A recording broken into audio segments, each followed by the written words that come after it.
Boa tarde a todos. Boa tarde, não, já são boa noite, né? Boa noite para todos.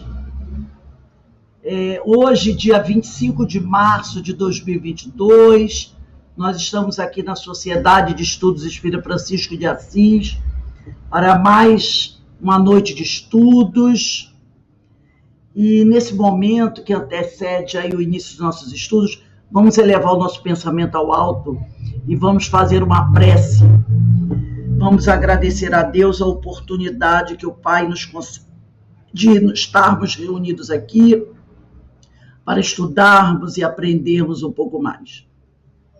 Obrigado, Senhor, por essa bênção, que é a bênção do aprendizado, é a bênção do conhecimento, proporcionando para cada um de nós o progresso, a aceleração do nosso processo evolutivo, porque nós sabemos como são importantes esses estudos, esse conhecimento para o nosso aprendizado, para que a gente possa promover a nossa reforma íntima, tão necessária, Senhor. Te rogamos, Pai, a tua bênção para cada um de nós, para os nossos lares, nossos familiares e amigos, e para todos aqueles, Senhor, que nesse momento estejam necessitando do seu amparo, do seu consolo, da sua misericórdia. Que a tua luz continue a nos iluminar, a nos guiar, e que o Mestre Jesus, esse Mestre amoroso, continue a nos inspirar, para que nós possamos melhorar cada vez mais, buscando nos tornarmos aqueles discípulos que ele tanto necessita, trabalhadores da sua seara. Muito obrigado, Senhor, por tudo. E nos dê a permissão para iniciarmos os nossos estudos do dia de hoje. Graças a Deus. Bem, meus amigos, como eu já pedi a vocês, deixem aí a Bíblia aberta no primeiro livro, que é da Gênesis, e no último evangelista, que é João. Eu vou, como eu sempre falo, sexta-feira nós estudamos esse livro, Parábolas e Ensinos de Jesus, na sua primeira parte, que são as parábolas, porque os ensinos de Jesus nós estudamos na quinta-feira, também nesse horário, 18h20, 18h30. E nós estamos estudando a parábola das bodas, ou parábola do festim das núpcias, também ela é conhecida assim. Eu vou fazer a leitura da parábola aqui no livro do Caibar Schutel. E começa assim. De novo, e eu na última aula frisei esse de novo, Mateus aqui, está no Mateus capítulo 22, versículos de 1 a 14. Mateus deixa isso bem claro, que Jesus costumeiramente falava ao povo através das parábolas. Então, de novo, começou Jesus a falar em parábolas, dizendo-lhes: o reino dos céus é semelhante a um rei que celebrou as bodas de seu filho e enviou seus servos a chamar os convidados para a festa. E estes não quiseram vir. Enviou ainda outros servos com este recado: dizei aos convidados: tenho já preparado o meu banquete. As minhas reses e os meus cevados estão mortos, e tudo está pronto. Vinde às bodas. Mas eles não fizeram caso, e foram, um para o seu campo, outro para o seu negócio. E os outros, agarrando os servos, o ultrajaram e mataram. Mas irou-se o rei e mandou as suas tropas exterminar aqueles assassinos e incendiar a sua cidade. Então disse aos servos: as bodas estão preparadas, mas os convidados não eram dignos. Ide, pois, às encruzilhadas dos caminhos, e chamai para as bodas a quantos encontrardes. Indo aqueles servos pelos caminhos, reuniram todos os que encontraram, maus e bons, e a sala nupcial ficou cheia de convivas. Mas, entretanto, o rei, para ver os convivas, notou ali um homem que não trajava a veste nupcial, e perguntou-lhe: amigo, como entraste aqui sem veste nupcial? Ele, porém, emudeceu. Então o rei disse aos servos: atai-o de pés e mãos e lançai-o nas trevas exteriores. Ali haverá choro e ranger de dentes, porque muitos são chamados, mas poucos escolhidos.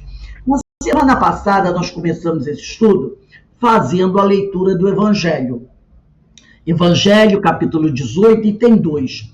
Hoje, eu vou continuar a ler o Evangelho, mas não no Evangelho. Eu fiz aqui um ecrã que nós vamos partilhar para darmos continuidade ao nosso estudo. Deixa ele partilhar aqui o ecrã. Está aqui já. Deixa eu fechar essa.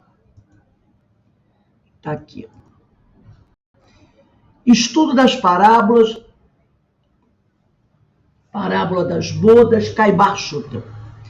O Evangelho segundo o Espiritismo, capítulo 18, e tem 2 parágrafos de 1 a 5. Então eu peguei já o final, porque tínhamos lido o início do Evangelho, e eu vou dar continuidade daqui. Antes da vinda, isso está no Evangelho segundo o Espiritismo, tá? Antes da vinda do Cristo, com exceção dos hebreus. Então, antes da vinda do Cristo, a Terra, é isso que ele está querendo dizer, antes de Jesus encarnar na Terra, antes da vinda do Cristo, com exceção dos hebreus, todos os povos eram idólatras e politeístas. Quer dizer, adoravam vários deuses, tinham vários ídolos. Se alguns homens superiores ao vulgo, ao homem comum, conceber a ideia da unidade de Deus, essa ideia permaneceu no estado de sistema pessoal.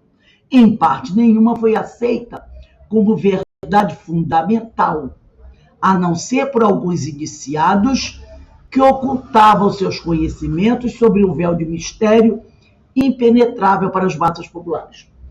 Na aula passada, eu falei sobre Akenaton, um faraó do Egito, que 600 anos após Abraão, também instituiu no Egito o culto ao deus Atom. Ele acabou com o culto a vários deuses, instituiu um deus, Atom, que era o disco, ele era representado pelo disco solar, mudou o nome dele, porque o nome dele era Menófis IV, e passou também a ser, ele foi rebatizado, porque era comum naquela época, esses que passam por uma renovação, e uma renovação não só de adoção de uma nova religião, mas de uma renovação moral. Foi o caso de Abraão, que o nome dele era Abrão, passou por uma renovação moral e foi batizado como Abraão. Jacó, seu neto, que também passou por uma renovação moral e foi batizado por Israel. A mulher de Abrão, que era Sarai, também foi rebatizada como Sara. Nós temos na história Saulo, que também passou por uma renovação moral, foi rebatizado como Paulo. Desses profetas, é interessante que Abrão era o primeiro patriarca, era Abrão, virou Abraão. E o seu neto, Jacó, foi rebatizado como Israel. Mas o filho de Abraão, Isaac, ele era um homem moralizado. E ele não foi rebatizado. Ele continuou sendo chamado de Isaac. Então, o pai dele foi rebatizado, o filho de Isaac também foi rebatizado, mas Isaac não. E Amenófis IV, quando adota Atom, ele também é rebatizado. Então a gente vê como a espiritualidade trabalhava isso. É um novo homem, como se um novo homem dali surgisse.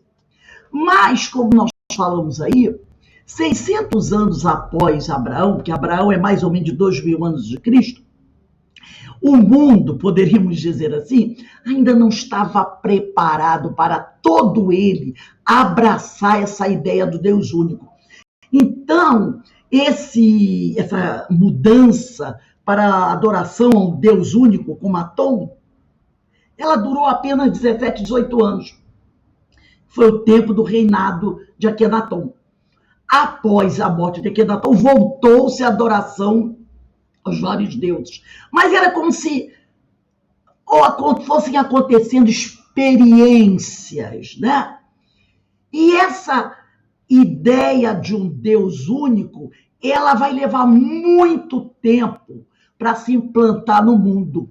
Por isso que aqui no Evangelho nós vamos encontrar, se alguns homens superiores ao homem comum conceder a ideia da unidade de Deus, essa ideia permaneceu no estado de sistema pessoal.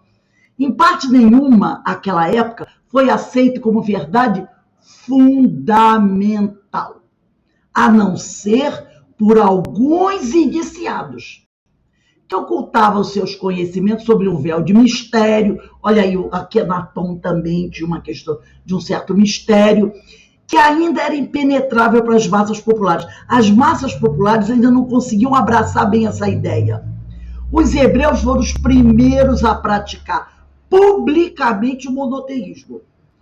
E é a eles, por causa disso, que Deus transmite a sua lei. Primeiramente por via de Moisés, com os 10 mandamentos, que estão aí até hoje. Depois, por intermédio de Jesus, e foi daquele pequenino foco, daquela pequena região, onde os hebreus inicialmente começaram a cultuar o Deus único, que quase 2.000 anos depois de Abraão, partiu a luz destinada a espargir pelo mundo inteiro, a triunfar do paganismo, porque era preciso vencer o paganismo, que era muito forte, e a dar a Abraão uma posteridade espiritual tão numerosa quanto as estrelas do firmamento. Eu vou pedir para Carmen. Carmen, você pode ler para a gente aí do livro de Gênesis, capítulo 15, versículo de 1 a 6? E depois, gente, eu quero que vocês deixem sempre a Gênesis e depois João marcado. Não fecha não, porque a gente vai ficar voltando a Gênesis e João, tá? Então vamos lá, Gênesis capítulo 15, versículo de 1 a 6. Então, Deus anima Abrão e lhe promete um filho. Depois destes acontecimentos, veio a palavra do Senhor a Abrão numa visão e disse: Não temas, Abrão, eu sou o teu escudo, e teu galardão será sobremodo grande. Respondeu Abrão. Carmen, perceberam que aí ele ainda não tinha sido rebatizado. Ele ainda era Abrão. Era Abrão. Pode continuar. Respondeu Abrão: Senhor Deus, que me haverás de dar, se continuo sem filhos, e o herdeiro da minha casa é o Damasceno Eliezer. Disse então Abrão: A mim não me concedeste descendência, e um servo nascido na minha casa será o meu herdeiro. A isto respondeu logo o Senhor, dizendo: Não será esse teu herdeiro, mas aquele que será gerado de ti será o teu herdeiro. Então conduziu-o até afora e disse: Olha para os céus e conta as estrelas, se é que podes. E lhe disse: Será assim a tua posteridade. Então, ele creu no... Pode continuar. Continua, Rose. Pode ler mais. Ele creu no Senhor, e isso lhe foi imputado para a justiça. Então vejam que aqui vem dizendo, né? Ergue os olhos para o céu e conta as estrelas, se as podes contar. Assim será a tua posteridade. Abrão creu em Yahvé e foi tido enquanto justiça. Muita gente interpreta isso de forma equivocada. Acreditam que Deus teria dado a Abraão uma posteridade material, que quando o Senhor diz para Abraão, olhe e veja, tudo que está aí pertence a você, olhe para o céu. Então, muitos deles acreditam que o Senhor, que o anjo do Senhor, podemos dizer assim, está falando de terras, de herança material.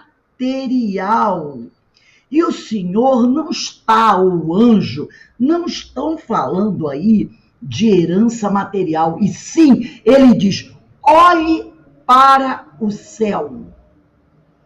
Essa será a tua herança. Ele está querendo dizer para ele que Abraão terá uma posteridade espiritual tão numerosa quanto as estrelas do firmamento. Quer dizer, a fé de Abraão, porque ele acreditou, está aqui, ó, dito assim, no versículo 6.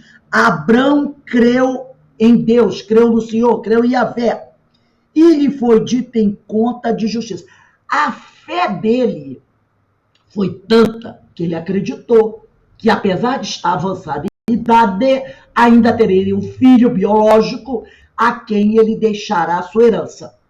Mas o Senhor estava querendo dizer o seguinte, que essa fé de Abraão no Deus único seria a posteridade, a herança dele, a descendência dele.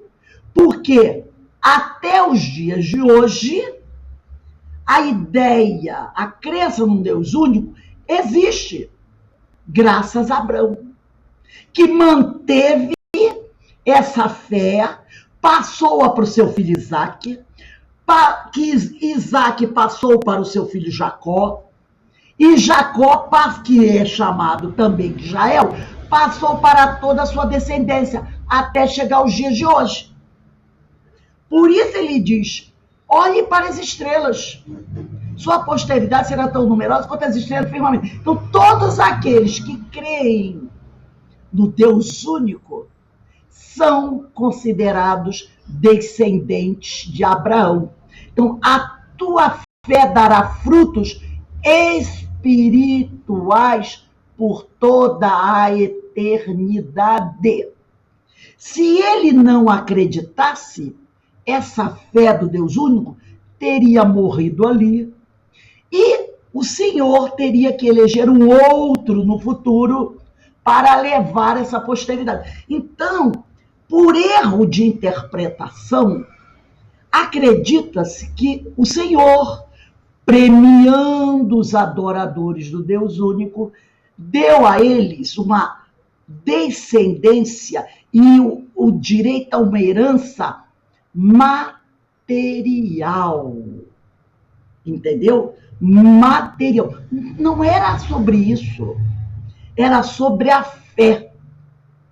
Essa que diz aí, foi daquele pequenino foco, quer dizer, daquela região que partiu a luz destinada a espargir-se pelo mundo inteiro, a se espalhar pelo mundo inteiro.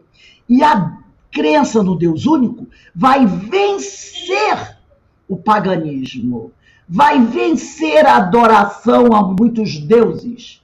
E assim Abraão, que manteve firme a sua fé, terá uma posteridade espiritual tão numerosa quanto as estrelas do firmamento. Então, a tua fé dará frutos espirituais por toda a eternidade. Muda completamente a interpretação. Agora, eu vou pedir para vocês irem para o livro de Gênesis. Deixa o livro de Gênesis sempre marcado, tá? Vamos lá no primeiro capítulo de Gênesis. Depois, quando eu sair daí, vocês não desmarquem o livro de Gênesis. Vamos lá. Gênesis capítulo 1, versículo de 1 a 3. Esse aqui eu vou ler. Está escrito assim. As origens do mundo e da humanidade Primeiro capítulo, versículo de 1 a 3. Primeiro relato da criação. Texto escrito, assim se dizem, por Moisés. Porque todo o Pentateuco, Gênesis, Êxodo, depois do Êxodo vem o Levítico, Números e Deuteronômio, esses 5 livros foram escritos por Moisés, assim diz a tradição cultural, durante o tempo que eles estavam no deserto, né? Então, diz aqui, a criação e a queda. É o título desse capítulo. A criação e a queda. Primeiro relato da criação. No princípio, Deus criou o céu e a terra. Ora, a terra estava vazia e vaga. As trevas cobriam o abismo e um vento de Deus pairava sobre as águas.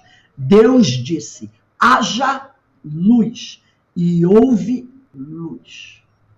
Tá? Muita gente, nós já falamos aqui que a Bíblia é um livro cheio de símbolos. Aqui não está o texto de forma muito equivocada, interpretado por muitas pessoas como se Deus um dia resolvesse: vamos criar os elementos. Não é sobre isso que se está falando. Isso são símbolos. Vamos pegar o que está escrito aqui no Evangelho. Foi daquele pequenino foco que partiu a luz.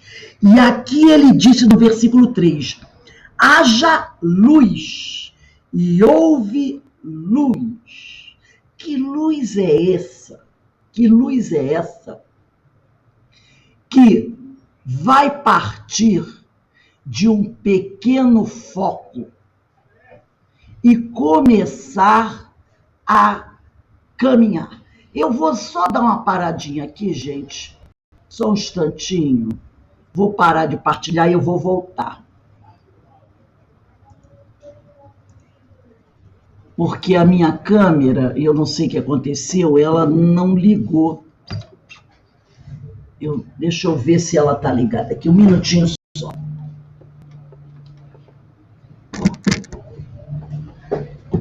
Não sei o que houve, que a minha câmera não ligou. Estranho, ela sempre... Bem, vamos deixar para lá. Mas a gente está te vendo. Não, eu sei, mas é para gravação. Eu estou achando estranho que a minha câmera não ligou. Aqui, ela sempre liga. Não sei o que houve. Deixa eu ver. Só um instantinho.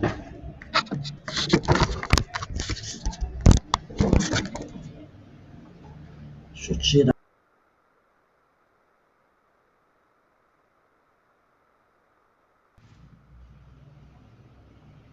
Ela não está ligando. Tem umas coisas assim que acontecem que eu não sei o que é. Bem, vamos continuar aqui. Eu vou partilhar novamente. Não. Partilhar. Nossa, cada coisa mais estranha que acontece. Ai, meu Deus do céu. Agora não está querendo ligar a câmera. Vocês estão me vendo? Não sei. Agora sim, mas não estava não. Estranho aqui. Eu vou voltar a partilhar. Tem que ver, essa câmera é nova. Não sei quem está vendo. Então vamos lá.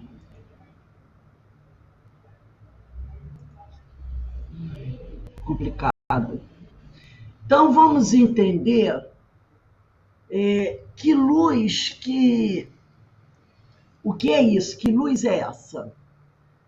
Né? Então vamos lá. Nós temos aqui um mapa, tá?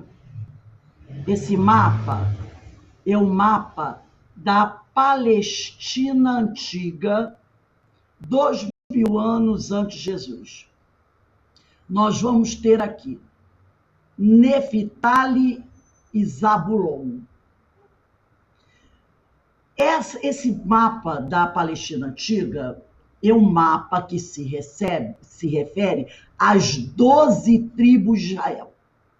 Mas nós vamos chamar a atenção para duas regiões, Zabulon e Neftali, tá bom?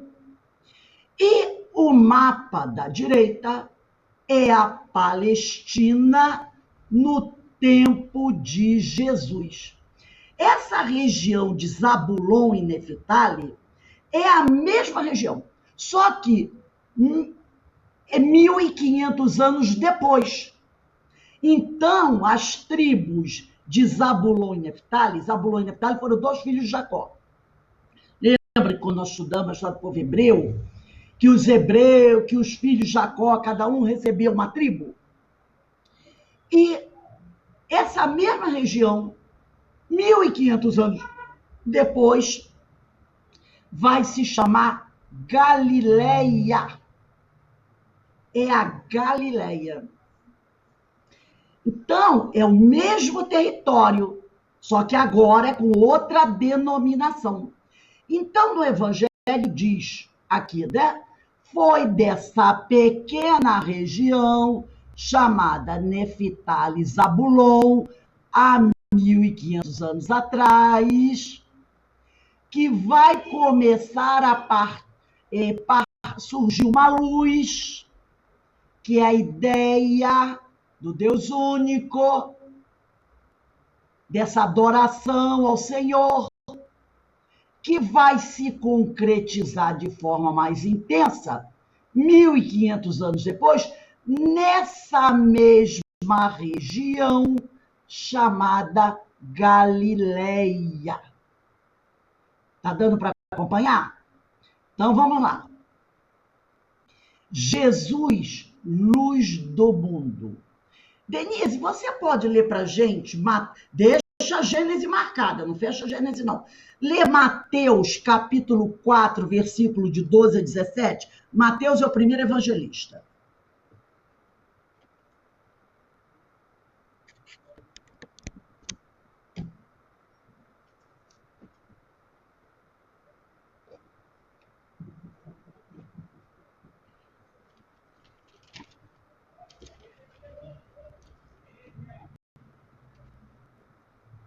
Lê pra gente aí.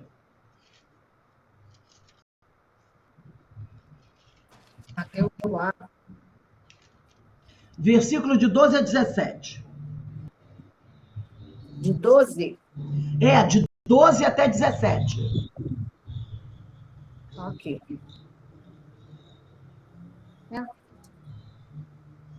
Desculpa. Eu abri Marte. Não, Mateus. Desculpa. 4.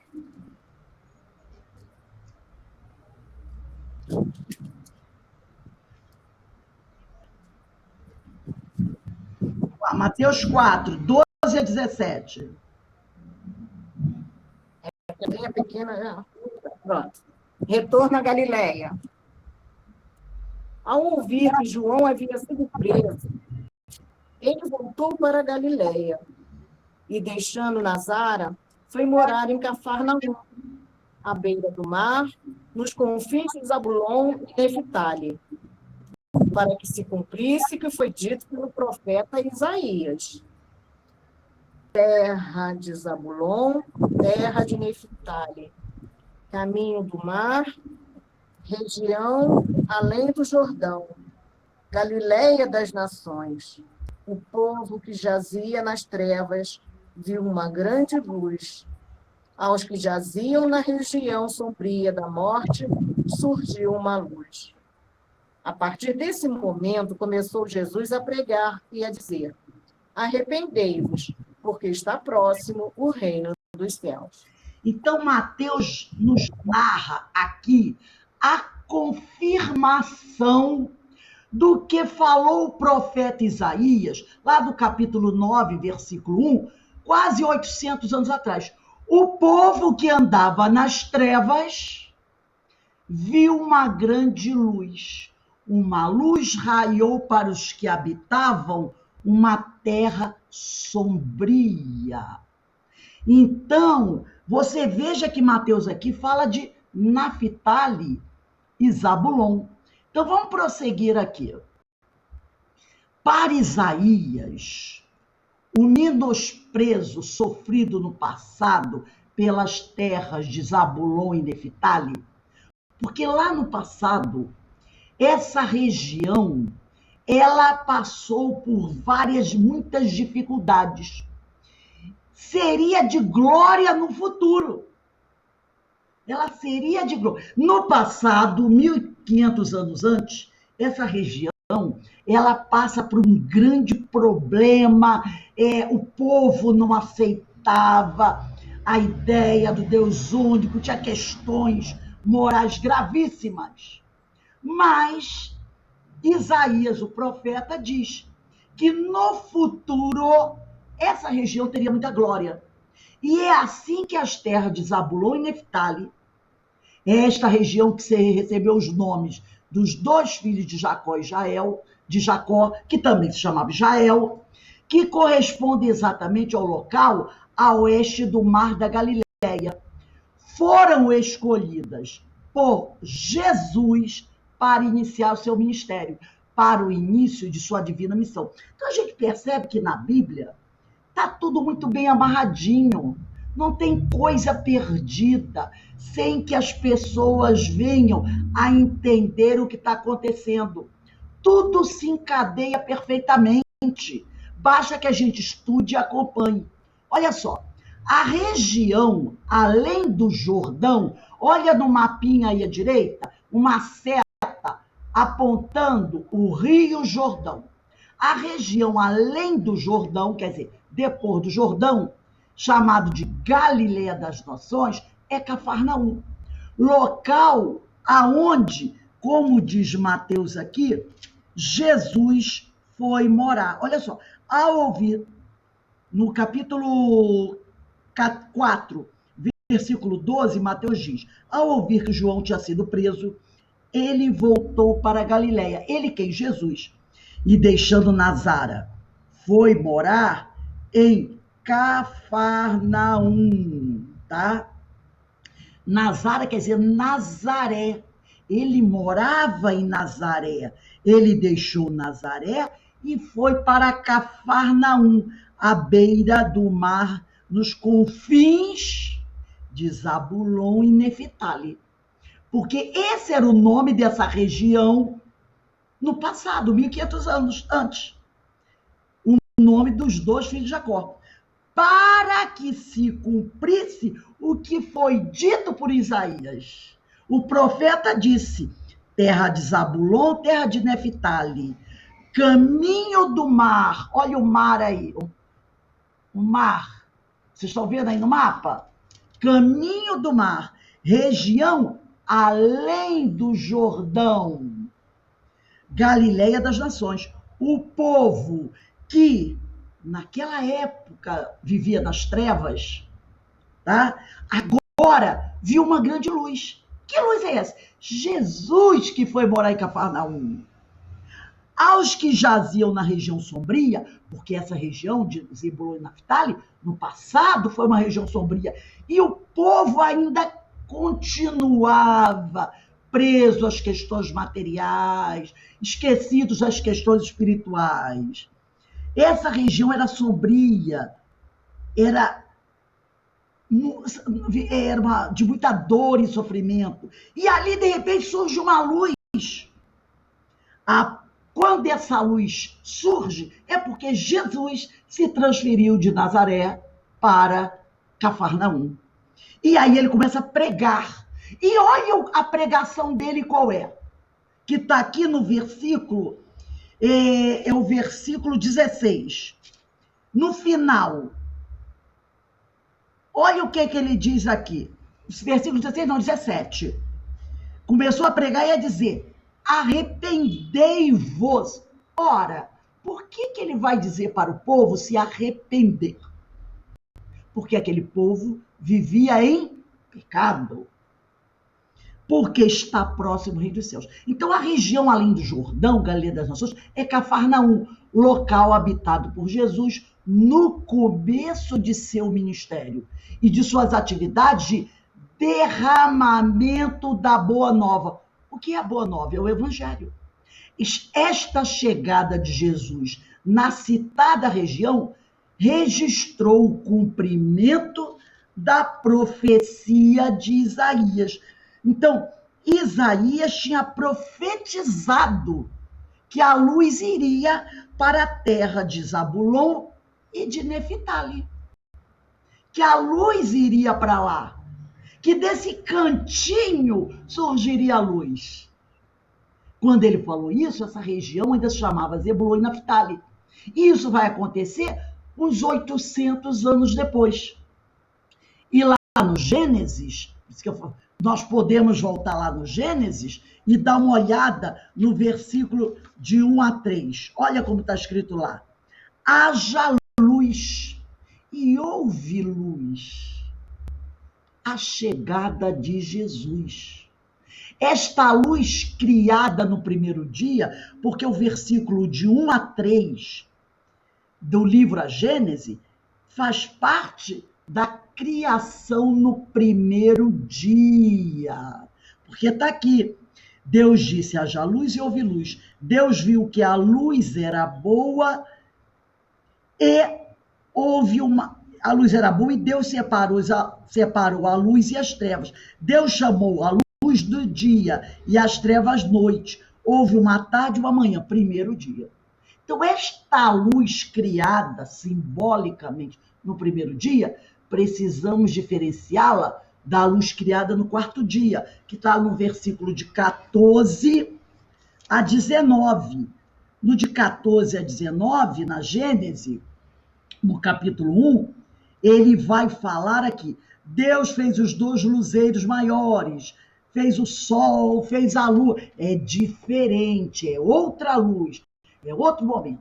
A luz do primeiro dia foi criada para combater as trevas que dominava o mundo, principalmente a região de Zabulon e Neftali. Que trevas são essas? Da ignorância, do orgulho, do egoísmo, da inveja e de tantas outras que mancham e escurecem a nossa alma. Assim, esta luz espiritual é a luz divina, que veio para trazer a libertação do nosso espírito. Então, aqui, nesse livro de Gênesis, a gente não está falando que o mundo foi criado em 6 dias. Essa luz é simbólica, essa luz representa a chegada de Jesus daquela região, saindo de Nazaré para Cafarnaum, cumprindo a profecia de Isaías. No livro O Evangelho e o Cristianismo Primitivo, de Severino Celestino da Silva, um livro muito interessante, o capítulo 2 chama-se Jesus, Luz do Mundo. Jesus se declara luz do mundo no Evangelho de João, capítulo 8, versículo 12. Vamos lá, deixa a Gênesis ali, vamos lá no Evangelho de João.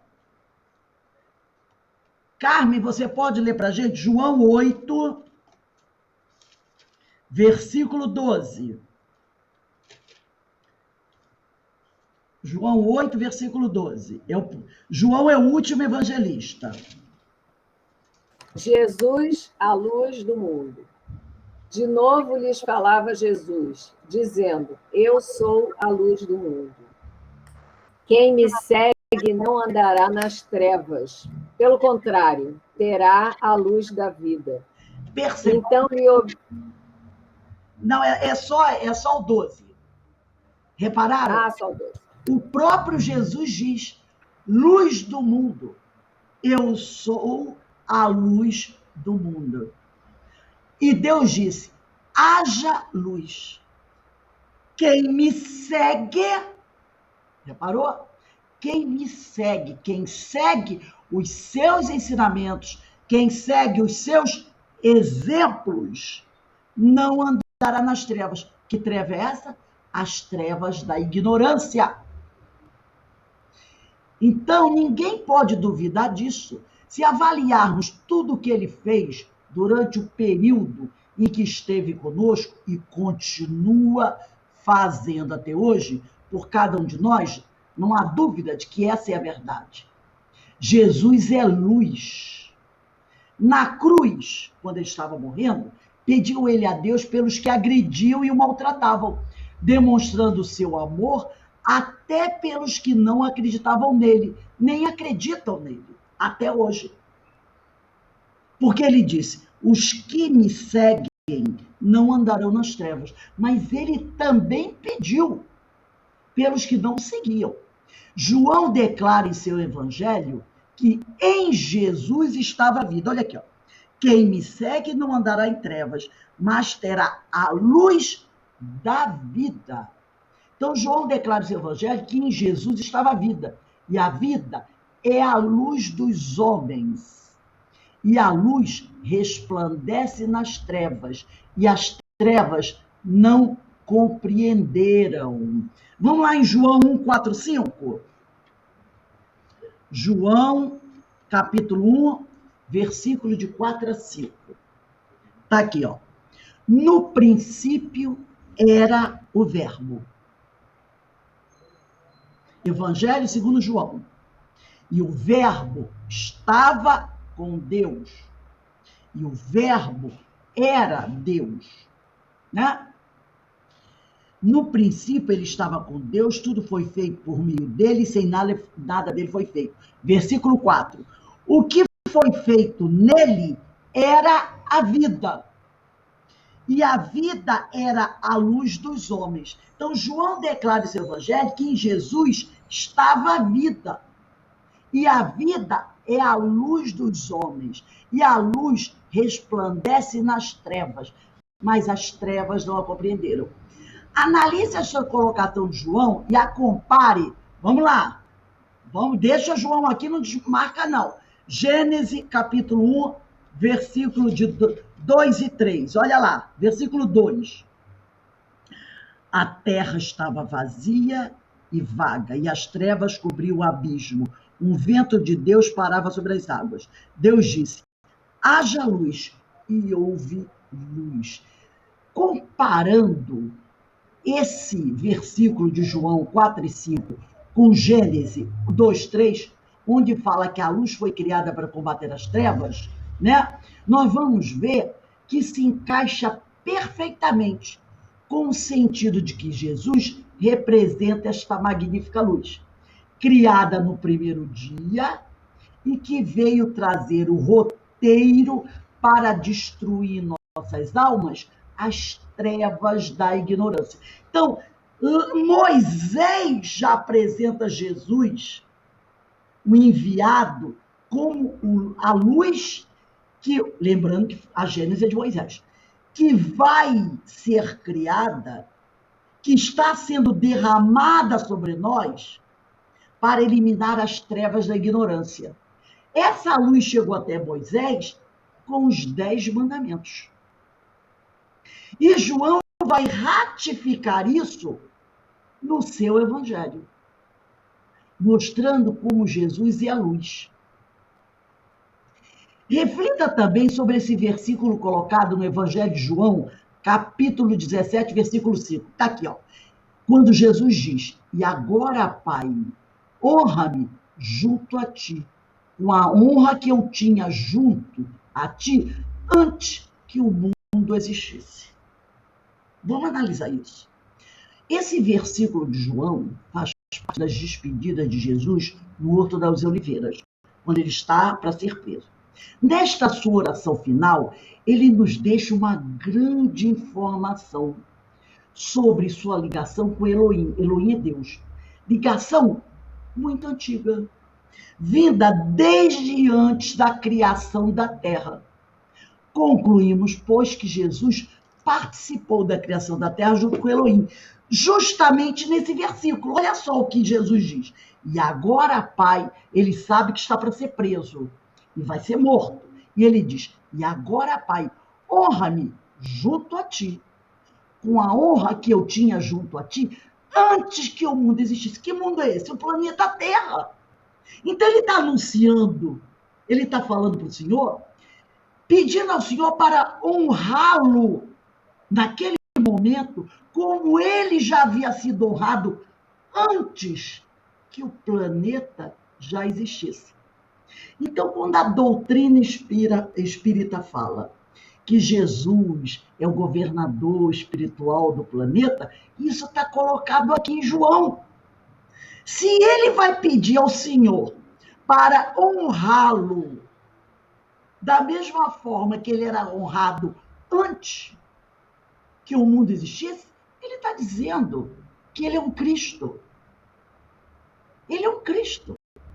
Então, esse versículo acima faz parte dessa despedida. Jesus coloca aqui mais uma esplêndida informação e mais uma ratificação em João 8,2. Eu sou a luz do mundo.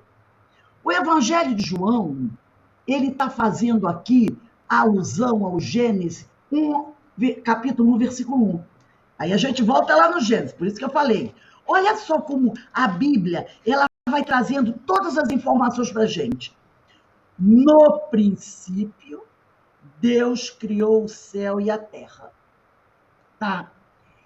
Ele inicia a sua obra, tá? Em João, no capítulo 1, reparem só como João é importante. João, no capítulo 1, ele diz assim: no princípio era o verbo.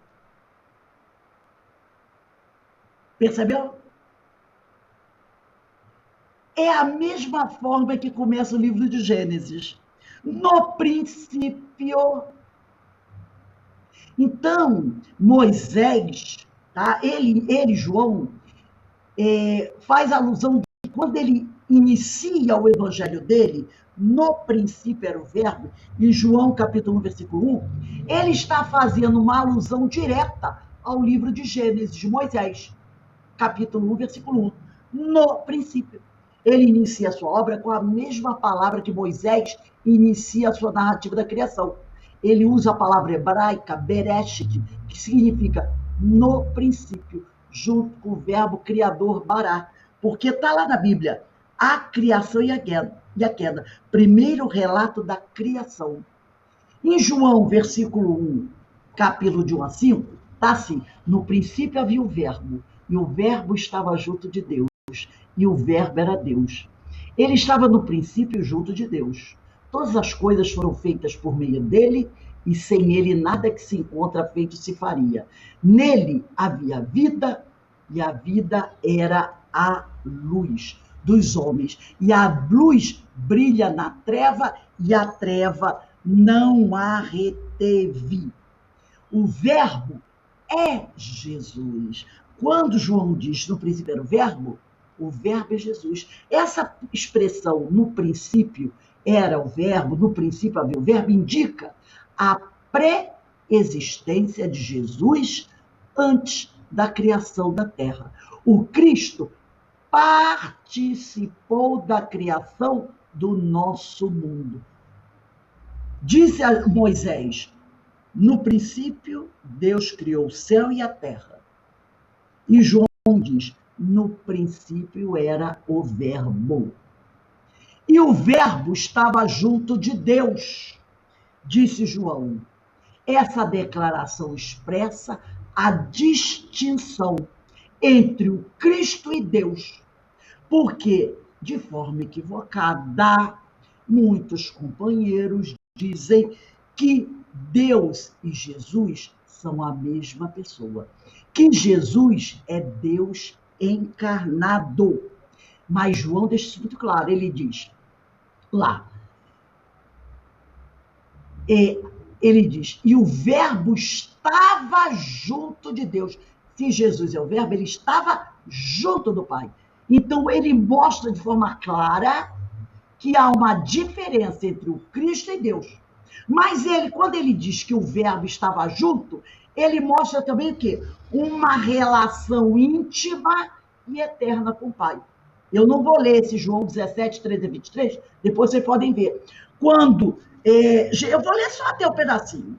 João 17, 13 a 23, só um pedacinho. Quando ele diz assim, só para vocês perceberem, de 13 a 23, ele vai dizendo aqui, ó, quando ele diz, agora, porém, vou, é a oração de Jesus, quando ele já está para morrer.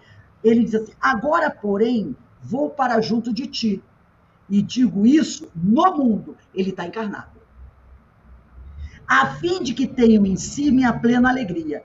Eu lhes dei a tua palavra, a palavra do Senhor, o evangelho, mas o mundo os odiou. Ele está falando, intercedendo pelos discípulos dele, porque não são do mundo.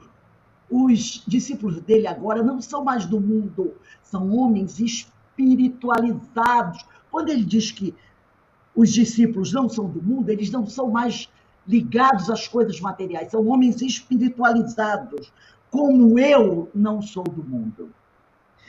Não peço, aí ele fala para Deus, para o Senhor, não peço que os tire do mundo agora, não precisa matá-los agora, levar, fazer com que eles morram agora, mas que os guarde do mal. Eles não são do mundo, como eu não sou do mundo. Santifica-os na verdade, a tua palavra é verdade. Olha o que ele diz aqui.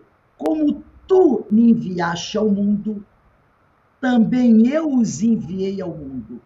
E por eles, a mim, me santifico, para que sejam santificados a verdade. Não rogo somente por eles, mas pelos que, por meio de sua palavra, crerão em mim. Então, ele está deixando muito claro aqui que ele veio amando do Senhor. E aqui, continuando, e o verbo era Deus. Tudo isso é no Evangelho de João.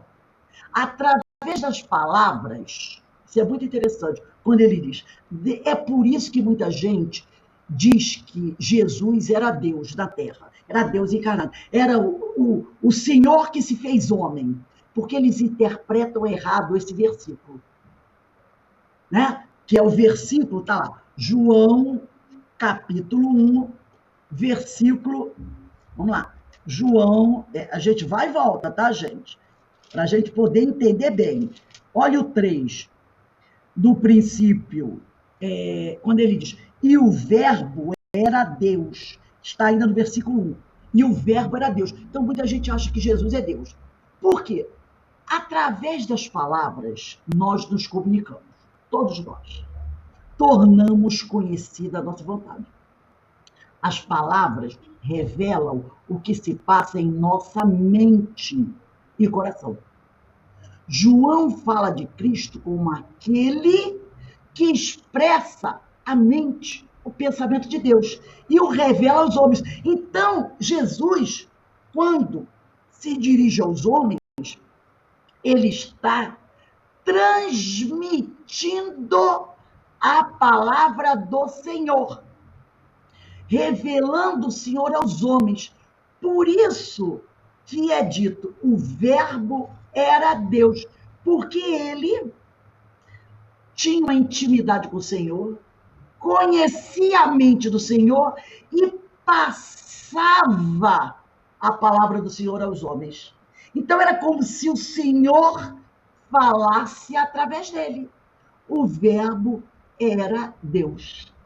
Não que ele fosse Deus, mas ele expressava a mente de Deus.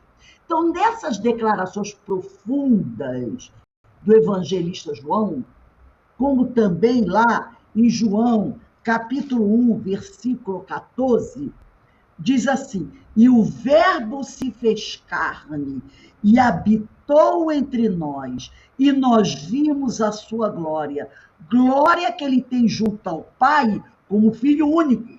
Por quê? Porque entre os filhos da terra, ele é o único perfeito. Por isso que é Filho único. Um único homem perfeito, um único Espírito perfeito que veio à terra, tá? Cheio de graça e de verdade. Então, aí você vai encontrar, nesse Evangelho de João, as revelações que Moisés traz no livro de Gênesis e que ninguém entendeu naquela época, e não entendeu até hoje. No livro de Hebreus, carta de Paulo aos Hebreus, no capítulo 1, versículo de 1 a 3, está dizendo assim: havendo Deus, isso é Paulo falando, antigamente falado muitas vezes e de muitas maneiras aos pais pelos profetas, Abraão, Isaac, Jacó, Moisés, a nós falou-nos nesses últimos dias pelo Filho. No passado, Deus, o Senhor, falou aos homens através dos profetas. Hoje, a época de Paulo, e hoje, Jesus, o Senhor fala para nós através do Filho, a quem constituiu o herdeiro de tudo, porque por quem fez também o mundo. E aí a gente vai ver aqui, voltando aqui, no Evangelho de João, vamos lá, Evangelho de João, vou começar do versículo 1. No princípio era o Verbo, mostrando que Jesus, ao lado do Senhor, esteve presente na elaboração da formação do nosso planeta. E o Verbo estava com Deus. E o Verbo era Deus. No princípio, ele, Jesus, estava com Deus. Ratifica João.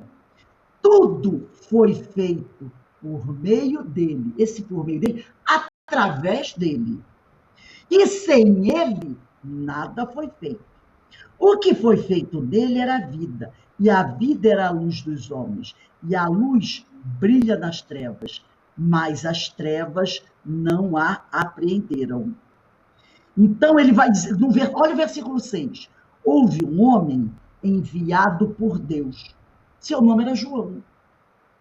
Esse João veio como testemunha, para dar testemunha da luz. João veio para testemunhar a presença de Jesus, a fim de que todos crescem por meio dele. Ele não era a luz, mas veio para dar testemunho da luz. Quem é esse João? É João Batista. É João, não é João Evangelista, é João Batista, o precursor. O Verbo era a luz verdadeira. Lembra quando Jesus pede a João, João, me batize? João diz o quê? Senhor, eu não mereço, não tenho condições de batizá-lo. E o Senhor diz, é preciso que você me batize. João veio dar testemunho. João dizia, eu não sou o Messias. Eu vim para dar testemunho dele, mas não sou merecedor de desatar-lhe nem as sandálias. Então, João vinha anunciando, e depois a gente vai estudar sobre essa história de João Batista. Ele vinha anunciando a luz, vinha para dar testemunho da luz, mas ele não era a luz. O Verbo era a luz verdadeira, que ilumina todo homem. Por que ele ilumina todo homem? Para afastar o homem das sombras. Ele vinha ao mundo, ele estava no mundo, e o mundo foi feito por meio dele, mas o mundo não o reconheceu. Agora a gente vai voltar lá no Gênesis, capítulo 1, versículo 1. No princípio, diz Moisés, Deus criou o céu e a terra. A criação do nosso mundo.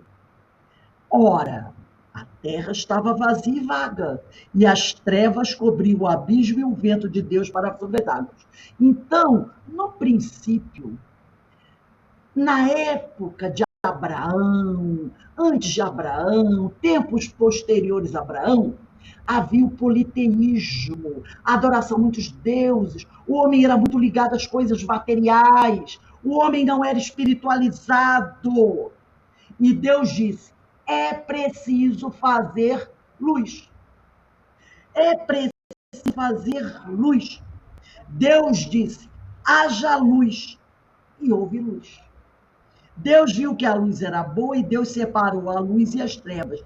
Deus chamou a luz dia e as trevas noite. Houve uma tarde e uma manhã, primeiro dia. Houve uma tarde, houve uma manhã, primeiro dia. Deus disse, haja um firmamento, tá? No meio das águas, e elas se separaram. Então, a luz, ela começou a vir antes da presença física de Jesus. Quando os profetas começam a pregar, já é por orientação de Jesus, que vai enviando seus anjos, os seus auxiliares, para inspirarem os profetas. Porque Deus disse que havia necessidade de ter luz. Mas Jesus não podia trazer a boa nova na sua intensidade naquela época. Então a luz vai ser enviada. Primeiro houve uma tarde. Já repararam que a tarde, às vezes, a tarde também é iluminada? À tarde. Primeiro houve. Repare que ele não falou de noite. Ele diz aqui: primeiro houve uma tarde e depois uma manhã. Repare. Primeiro houve uma tarde e uma manhã. Primeiro dia. Então, primeiro era sombra, escuridão, ignorância. E Deus disse: haja luz. E aí a luz começou a chegar. Mas ainda não era uma luz intensa, era a luz da tarde. Os primeiros ensinamentos que os profetas iam espalhando pelo mundo. E aí vem Elias, Isaías, Jeremias. Ontem Denise falou de Elias, da importância de Elias. E aí chega um momento que essa luz da tarde já não é suficiente. É preciso vir a luz da manhã. A luz propriamente dita. E essa luz é Jesus, trazendo agora, de forma plena, a boa nova. Perceberam? Como é tudo simbólico, mas se a gente for procurando, a gente acha.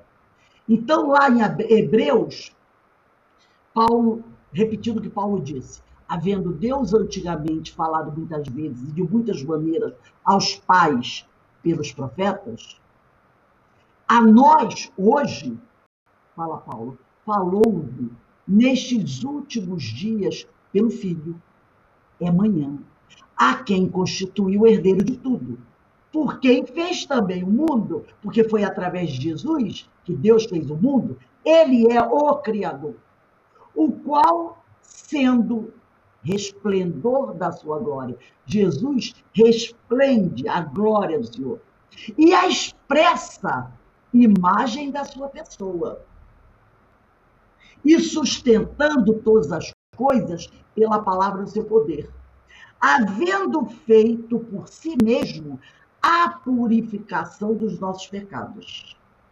assentou-se à destra da majestade nas alturas. Lembra que ele pede: Senhor, honre-me agora como o Senhor me honrou no passado. Jesus, junto com Elohim, que é o Senhor, realizam todo o processo da criação. Então, essa luz que quando nós estudamos aqui, eu vou voltar lá no início, no Evangelho que a gente estava estudando, diz aqui, ó, os hebreus foram os primeiros a praticar publicamente o monoteísmo. É a eles que Deus transmite a sua fé, primeiramente por via de Moisés. É à tarde. Depois, na manhã, por intermédio de Jesus. Foi daquele pequenino foco, Zabulon e Neftali, aquela região, há quase 2000 anos antes de Cristo, que partiu a luz. Como é que ela partiu? Através de Abraão, que o Senhor disse: saia da tua terra vá para a terra de Canaã. Levar essa ideia do Deus único. E ali começa essa ideia, né? E mais tarde, Jesus vai sair de Nazaré, como Abraão saiu da Babilônia, e vai para Cafarnaum. Que Cafarnaum é Neftali e Zabulon, uma terra de sombra, levar a luz. E a partir desse momento, essa luz vai se espalhando pelo mundo inteiro, porque Jesus é da descendência de Abraão. Aí está a posteridade espiritual, tão numerosa quanto as estrelas do firmamento. Então a gente vai percebendo aqui que na Bíblia, como muita gente às vezes acredita, que está tudo perdido, não está não. Está tudo encadeado direitinho. E o Evangelho de João vem ratificar tudo que está em Moisés. Entendeu? Vem ratificar tudo. Está tudo certinho. A importância que ontem Denise falou de Elias, não é? Ela falou de Elias. E Elias vai estar presente lá como João Batista, aquele que veio dar testemunho da luz, mas que não era luz. Ele disse bem, eu não sou digno de desatar-lhe as sandálias. Porque muita gente achava, porque o povo hebreu naquela época estava esperando o Messias. Então teve naquela época gente que viu a força de Eli da pregação de João, achou que João era o Messias. Seguiam João porque ele era Messias. Achava que ele era o Messias. Mas ele dizia, eu não sou o Messias. Eu vim para dar testemunho dele. E depois você vai ver que João Batista, que é Elias, volta para dar o testemunho da luz. Como Daniel vem como João Batista, Francisco de Assis, e a gente vai ver que Elias, como João, e depois ele volta novamente para continuar dando testemunho da luz. São os grandes trabalhadores do Senhor. A pessoa vai dizer, mas eles têm necessidade de encarnar novamente? Em missão! Em missão! O Senhor os convida. Você, que já são espíritos luminares, vai lá, abraça essa missão novamente, não tem problema. O espírito quase puro, que esses espíritos já devem ser quase puros, se já não forem puros, eles encarnam, como Jesus encarnou, em missão, para dar testemunho da luz. Quando a treva começa a cobrir o mundo, é preciso fazer luz. Quem é que veio para fazer luz? Um espírito desse. Um espírito de escola, não pode ser qualquer um. Agora, como eles ainda não são cristos, correm o risco de falhar. Ainda corre. Só o Cristo não falha. Só o Espírito Cristo não falha. Então, eles vêm numa missão, é quase certo que não falhe, mas existe um 0,5% de possibilidade ainda. Mas eles vêm em missão. Assim como Elias veio dar testemunho da luz, que é Jesus, mais tarde, quando as trevas começam novamente a se assenhorar do mundo, quem é que deu testemunho da luz do passado? Elias e João. Então, você vai de novo. Vai de novo. E quantas vezes forem necessárias. Porque o espírito missionário não tem problema de abraçar essa tarefa, de levar luz ao mundo. Então a gente percebe que esse mundo criado em 6 dias, que muita gente... Ai, que absurdo! Como é que pode uma religião querer pregar e fazer as pessoas acharem que o mundo foi criado em 6 dias? Ninguém está falando disso. E a gente vê como o Evangelho de João, no primeiro capítulo, está em acordo com o Evangelho de Moisés. João vem, de certa forma, que é o profeta Daniel, o profeta que pregou para reis de várias nacionalidades, tá? Ele vai esmiuçar a Gênese de Moisés, mostrar quem era o verbo. Então, quando a doutrina diz que Jesus é o governador do mundo, é assim. Até o mesmo verbo. No princípio, Deus criou. No princípio era o verbo. Entenderam? João vem trazendo tudo isso para a gente muito claro. Por isso a gente precisa estudar o Novo Testamento, o Antigo Testamento, fazer os links, ver Isaías falando de Zebulon e Naphtali, que é a terra de Cafarnaum, onde Jesus começou a pregar. E foi lá nessa região que os filhos de Jacó começaram a espalhar a palavra, mas aí havia muitas questões. Então, naquela época, foi uma região praticamente condenada pelos próprios judeus.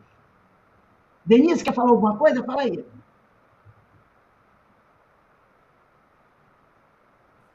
A importância de João é tal que o próprio Jesus disse o quê?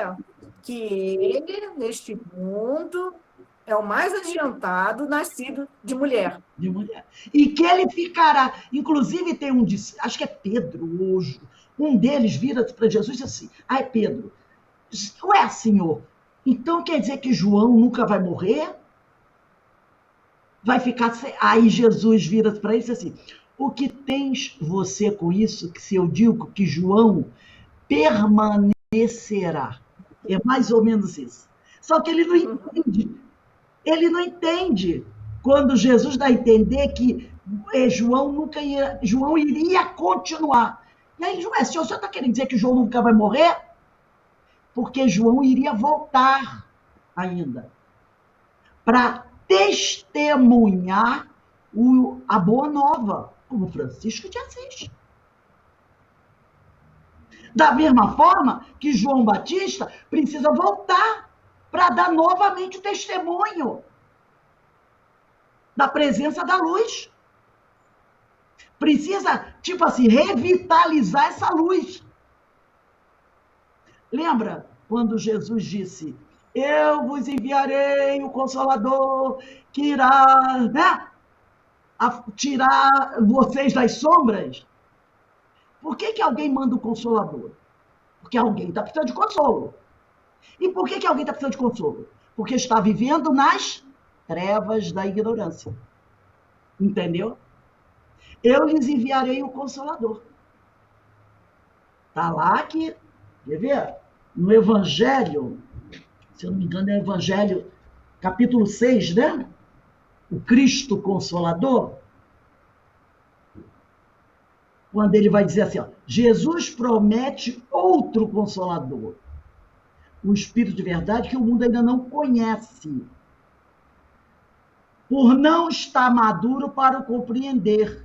Consolador que o Pai enviará para ensinar, está no versículo 4, no item 4, todas as coisas e para relembrar o que o Cristo há dito. Portanto, o Espírito da verdade tinha de vir mais tarde ensinar todas as coisas, é que o Cristo não dissera tudo. Se ele vem relembrar o que o Cristo disse, é que o que este disse foi esquecido ou mal compreendido. A luz voltou a ser tarde. Voltou a estar na tarde. E é preciso ser manhã, porque a luz da tarde não é a luz da manhã. E depois ele continua no item 4, do capítulo 6, o Cristo Consolador. O Espiritismo vem na época predita cumprir a promessa do Cristo. Preside ao seu advento o Espírito da verdade. Ele chama os homens à observância da lei. Ensina todas as coisas, fazendo compreender o que Jesus só disse por parábolas. Advertiu Cristo: ouça os que têm ouvidos para ouvir. O Espiritismo vem abrir os olhos e os ouvidos, porquanto fala sem figuras, nem alegorias, levanta o véu intencionalmente, lançado sem sobre certos mistérios. Vem finalmente trazer a consolação suprema aos deserdados, que são os filhos do Calvário, aos deserdados da terra, e a todos que sofrem, atribuindo causa justa e fim a todas as últimas dores. Né? Depois, novamente, no item 5, olha o que ele vai dizer. Item 5 do capítulo 6. Venho como outrora os transviados filhos de Israel, trazer-vos a verdade e dissipar as trevas. Estamos na tarde, caminhando aqui para a escuridão. Vem dissipar as trevas. Lá vem a luz, dissipar as trevas. O Espiritismo, como fez antigamente a minha palavra, tem de lembrar aos incrédulos que acima de Deus reina a imutável verdade. E aí depois, item 6, venho instruir-os, consolar os pobres deserdados. Venho dizer-lhes que elevem a sua resignação ao nível de suas provas. Está lá. Item 7, sou o grande médico das almas. Venho trazer-vos o remédio que vos há de curar. Item 8, Deus consola os humildes.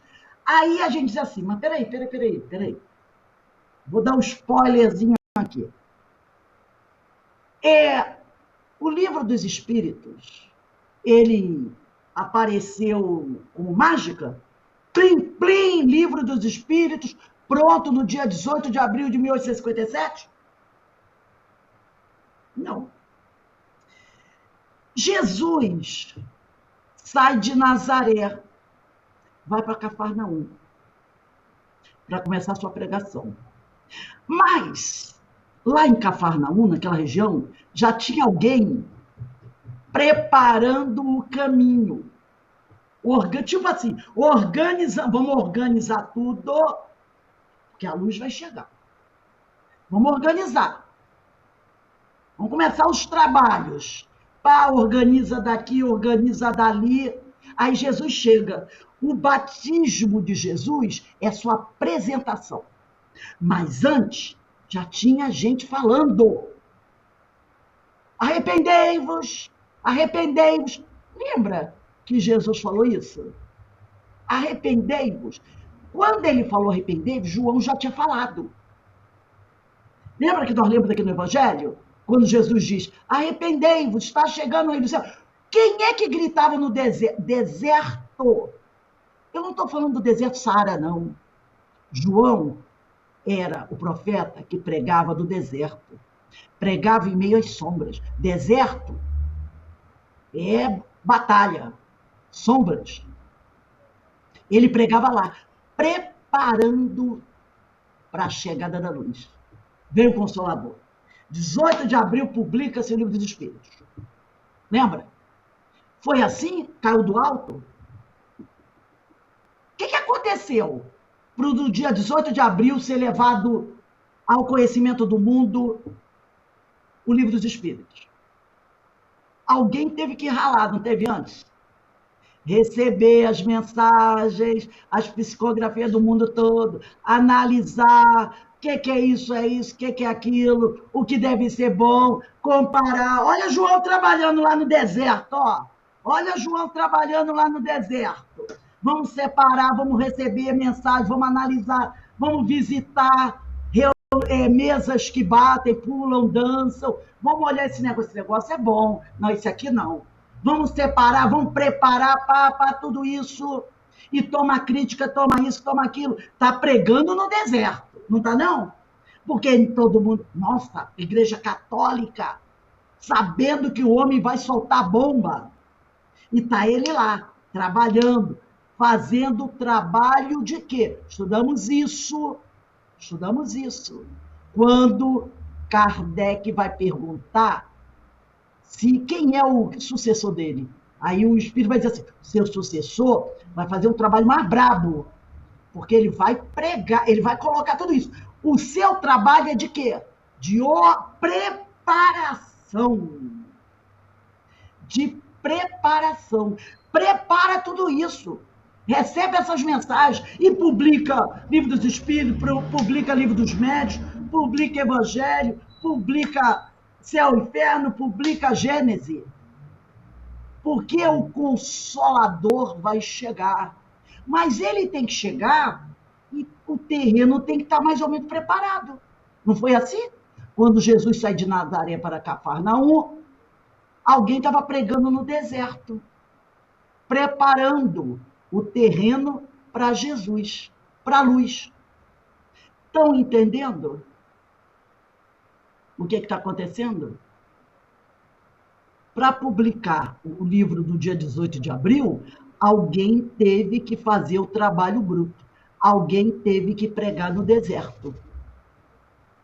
Para permitir que a luz, que nós lemos aqui no capítulo 6, o Cristo Consolador, possa resplandecer. Alguém tinha que fazer o trabalho de precursor. Alguém tem que estar ali para dar testemunho da luz. E quem tem que ser esse? É João. É João, sem problema nenhum. Ele veio novamente para dar testemunho da luz. E esse testemunho é através da preparação, porque tudo aquilo vem do alto. Ele está organizando tudo isso. E aí, o que acontece depois que é publicada a Gênese? João diz assim, ó, bye, bye, meu trabalho está terminado. O que aconteceu, João Batista, depois que Jesus inicia o trabalho de iluminação? João Batista diz para todo mundo, ó, estou indo. Tudo bem, foi através da cabeça que ele perdeu. Terminou o trabalho dele. Terminou o trabalho de João. Terminou o trabalho de Kardec. Aí, continua o trabalho. Perceberam essa questão? É isso, gente. Não tem dúvida. Eu vou trazer para vocês uma aula para falar de Elias, João Batista e Allan Kardec. E não tem problema nenhum. Não tem problema nenhum. Aí o pessoal vai dizer assim, mas Kardec é um homem bastante iluminado, é um homem... Sim, mas não esquece que ele mandou arrancar a cabeça de alguém aí, tá? Lá no passado. Arrancou umas cabeças. Lembra que João Batista, ele era... né? Por que ele perdeu a cabeça? Porque a mulher do rei estava, ó, por aqui com ele. Porque ele, aonde ela ia, ele gritava, meretriz! Porque ela vivia com o cunhado, aquela coisa arada toda, né? E como depois ele vem para mais o trabalho, realizar o trabalho. Terminado o trabalho, vai fazer mais... Porque aí está lá no Revista Espírita. Agora, um outro vai te substituir. Esse vai fazer um outro trabalho. E a Leon Denis. E outros que vieram depois também. Caibar Schutter, chamado bandeirante do espiritismo, trabalho da propaganda espírita, numa época, lá em 1918, 1920, uma época brava, onde a igreja dominava. Caibar foi um homem de grande coragem. Brigou muito para divulgar a doutrina. São os trabalhadores de Jesus. Se você for procurar lá no passado, Caibar deve estar lá também, no meio lá dos apóstolos de Jesus, fazendo esse trabalho. Não é à toa que é o bandeirante do espiritismo. Todo mundo conhece a história do Brasil, né? Entradas e bandeiras. Né? O trabalho brabo. Né? E início do século. Então, tá tudo certinho, gente. Não tem problema nenhum, não. O pessoal vai dizer, por quê? São trabalhadores do Senhor. Na hora que o Senhor diz assim, ó, vem cá, meu irmão, tem um trabalho para você. Ele nem pergunta. É como o pessoal antigamente falava, estou pronto, Senhor. O que queres que eu faça? Não foi assim que Maria falou? E outros, o que queres que eu faça? Era só isso. Não queriam saber se iam correr risco, se iam morrer. Não. Porque são espíritos que já têm isso aí, bem colocado. Alguém mais quer falar alguma coisa?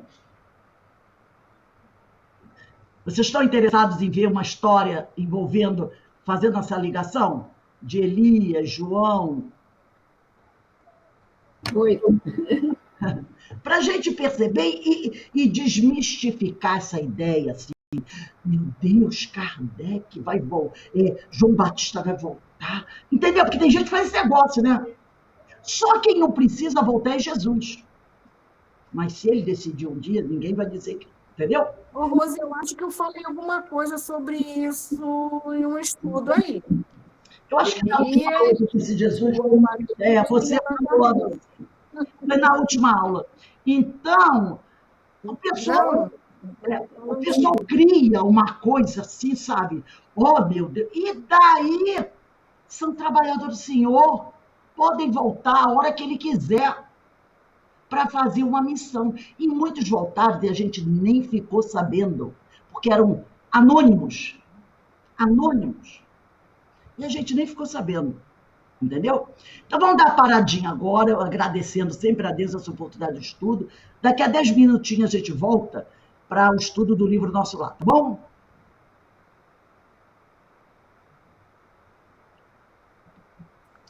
Boa noite, eu não vou ficar para o estudo, tá bom? Bom estudo para